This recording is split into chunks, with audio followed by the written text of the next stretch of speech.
Në mbledhjen e radhës së Këshillit Bashkiak të Maliqit është diskutuar për rritjen e pagave të disa punojësve të bashkisë për vitin 2026, materiali i cili është paraqitur nga ekzekutivi. Por sipas disa këshilltarëve, niveli i shërbimeve të dhëna në komunitet nuk është i duhuri, ndaj dhe para se të mendohet për rritjen e pagave, bashkia duhet të përmirësojë shërbimin për qytetarët. Nuk ndryshon numri i punojësve, por ndryshon përmirësimi me një orë apo me një shtesë brenda limitit dhe atyre të pagave. Nuk jam kundër qytetit rroga, por duam edhe punë. Se ne paguajmë taksa, paguajmë tëra. Unë kam 2 muaj që po ju them, kam marrë drejtorin e shërbimeve, kam marrë gjithë dhe në një farë mënyrë na prosvalin. Duke paguar taksa, duke paguar çdo gjë. Dhe shërbimin ne nuk kemi fare.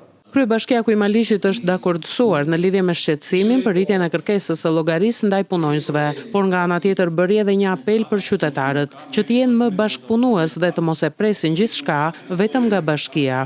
Nuk po heq asnjë presje asaj që ju citoni, por ka një neglizencë, ka një mënyrë çfarë nga gjithë komuniteti, cilët nuk përfshihen në punë të cilat kanë të bëjnë me lagjen e tyre, me oborrin e tyre, me shërbimin të ndryshme që janë se nuk mund të arrihen 81 fshatra, që të mund të mbulojnë me 1 punëtor apo 2 punëtorë që ne mund të kemi në fshatra tim, ka fshatra që s'kemi punëtor fare. Ndaj edhe shqetësimi juaj është në vend që duhet patjetër një kërkesë e madhe llogarie, por le të jetë ky një apel edhe për komunitetin i cili duhet të jetë bashkëpunues edhe secili të bëjë një punë tek dera e shtëpisë, tek për korrur barin aty.